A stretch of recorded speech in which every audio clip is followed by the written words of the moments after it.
Shalom jemaat Tuhan dan pendengar Bread Life yang setia. Dalam bahasa Indonesia ada kata selamat dan keselamatan yang artinya bisa berbeda. Selamat bisa diusahakan oleh manusia dengan dana dan daya. Sedangkan keselamatan di sorga tidak bisa diusahakan dengan dana dan daya. Semua hanya karena kasih karunia Tuhan. Kalau selamat berfokus kepada diri sendiri, sedangkan keselamatan di sorga tidak hanya berfokus kepada diri sendiri, tetapi harus mempunyai kerinduan untuk membagikan kepada yang lain. Selamat sifatnya sementara, tetapi keselamatan sifatnya kekal selamanya. Kalau kita pada saat ini sudah berada dalam posisi yang benar sebagai anak-anak Tuhan yang sudah menerima keselamatan, ini suatu kasih karunia yang harus kita hargai, yaitu melakukan perbuatan baik dan meninggalkan kejahatan. Termasuk juga kalau kita bisa melayani, itu semua karena kasih karunia Tuhan. Firman Tuhan dalam Injil Lukas pasal yang kedua pada ayat yang ke-10 dan ayat yang ke-11 mencatat bahwa kelahiran Yesus sebagai juru selamat telah menjadi kesukaan besar untuk seluruh bangsa. Pernyataan malaikat menunjukkan bahwa kesukaan besar bukan hanya diperuntukkan kepada bangsa Israel saja, tetapi lebih luas, yaitu kepada seluruh bangsa. Bahkan ayat terkenal dalam Yohanes 3 pada ayat yang ke-16 berkata bahwa karena begitu besar kasih Allah akan dunia. Dia berkata akan dunia, berarti sangat korelasi dengan Lukas pasal yang kedua pada ayat yang ke-10 dan pada ayat yang ke-11 tentang kelahiran Yesus berbicara tentang seluruh bangsa atau seluruh dunia. Tetapi menjadi pertanyaan adalah, walau Yesus sudah selamatkan seluruh bangsa, tetapi dikatakan bagi yang percaya saja. Berarti seluruh bangsa harus percaya baru mereka menerima keselamatan dari Yesus. Nah, siapa yang akan beritahu pada dunia bahwa keselamatan dari Yesus itu bukan saja untuk Israel tetapi juga berlaku untuk dunia?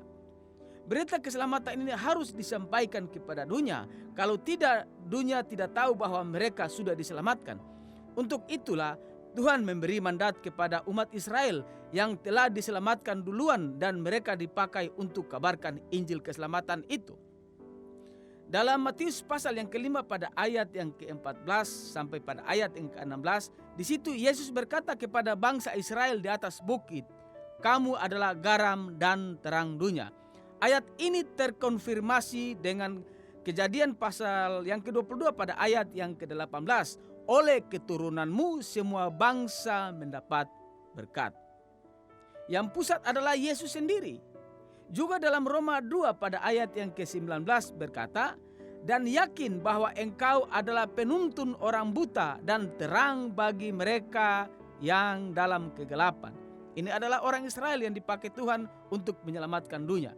Dalam Roma pasal yang ke-1 pada ayat yang ke-16 berkata, "Sebab aku mempunyai keyakinan yang kokoh dalam Injil, karena Injil adalah kekuatan Allah yang menyelamatkan setiap orang yang percaya. Pertama-tama orang Yahudi, tetapi juga orang Yunani." Bahkan dalam 1 Yohanes 2 pada ayat yang kedua berkata, "Dan ia adalah pendamaian untuk segala dosa kita, dan bukan untuk dosa kita saja, tetapi juga untuk dosa seluruh dunia." Berita keselamatan memang harus dimulai dari bangsa Israel, lalu menyebar ke seluruh dunia. Tetapi ternyata Israel tolak Yesus dan Injilnya. Karena itulah Yesus tidak lagi bicara hanya tentang tanah perjanjian atau tanah Kanaan saja, tetapi Yesus bicara tentang dunia. Dalam Matius pasal yang ke-24 pada ayat yang ke-14 berkata, "Dan Injil kerajaan ini akan diberikan di seluruh dunia menjadi kesaksian bagi semua bangsa, sesudah itu barulah tiba kesudahan." Bukan berarti Israel ditinggalkan. Injil diberikan untuk seluruh dunia. Namun sebelum Injil berjalan ke seluruh dunia, Injil itu sudah terjadi dan sudah mulai dari Yerusalem, Yudea, Samaria, barulah ke seluruh dunia. Yesus menyelamatkan dunia melalui bangsa Israel, seperti yang terjadi pada saat malaikat menampakkan diri pada para gembala Israel. Perkataan malaikat benar bahwa seluruh bangsa di dunia menjadi objek dari kesukaan besar dan sumbernya adalah Allah sebagai pemberi kesukaan atau sukacita itu. Dalam perikop Roma pasal yang ke-11 pada ayat yang ke-11 sampai pada ayat yang ke-24 berjudul Israel tersandung, bangsa lain selamat. Sadarkah kita bahwa keselamatan yang kita terima bermula ditujukan kepada bangsa Israel, tetapi karena kekerasan hatinya bangsa Israel menolak Sang Mesias, yaitu Yesus Kristus. Pelanggaran mereka membuat keselamatan tersebar kepada bangsa-bangsa lain. Pada ayat yang ke-11 dari Roma pasal yang ke-11.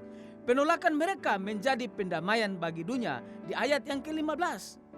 Bangsa-bangsa lain seperti tunas liar yang dicangkokkan ke akar pohon zaitun pada ayat yang ke-16 sampai pada ayat yang ke-24 dari Roma 11. Ketidakpercayaan Israel pada Yesus membuat hak privilege Israel untuk beritakan Injil itu diambil dan diberikan pada bangsa lain.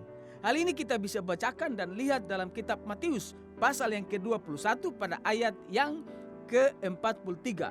Sebab itu aku berkata kepadamu bahwa kerajaan Allah akan diambil daripadamu dan akan diberikan kepada suatu bangsa yang akan menghasilkan buah kerajaan itu.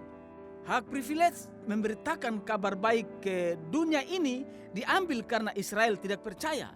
Diberikan pada bangsa lain supaya Israel cemburu. Sehingga apa yang terjadi? Tadinya Yesus melarang murid-murid untuk beritakan Injil di orang Samaria. Kita bisa bacakan pada Matius 10 pada ayat yang ke-5. Ke-12 murid itu diutus oleh Yesus dan ia berpesan kepada mereka, janganlah kamu menyimpang ke jalan bangsa lain atau masuk ke kota orang Samaria. Di sini Yesus melarang murid-murid untuk memberitakan firman atau Injil itu kepada bangsa lain dan juga kepada bangsa Samaria. Tetapi karena Israel menolak Injil atau Yesus itu dan akhirnya Yesus memakai orang Samaria untuk beritakan Injil. Kita bisa bacakan pada Yohanes 4 pada ayat yang ke-23 sampai pada ayat yang ke-39.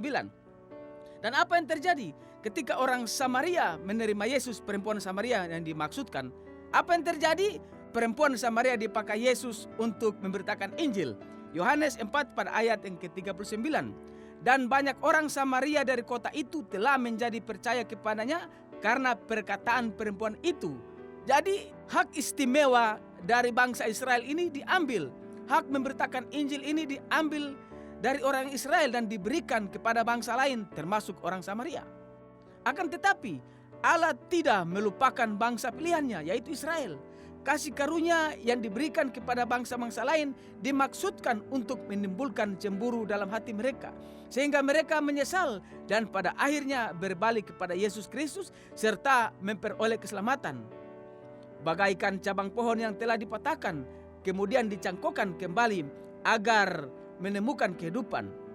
Mereka menjadi bagian dari bangsa-bangsa yang berdiri di hadapan Allah untuk memuji dan menyembahnya. Keselamatan memang kita peroleh secara gratis, yaitu karena kasih karunia Allah. Tetapi ingat, semua itu dilakukan Yesus dengan darah yang mahal, darah anak domba Allah. Oleh karena itu, kita harus menjaga keselamatan itu dengan takut dan gentar, dengan menjaga perilaku kehidupan kita agar tetap memuliakan Tuhan dan bukan memalukan Tuhan.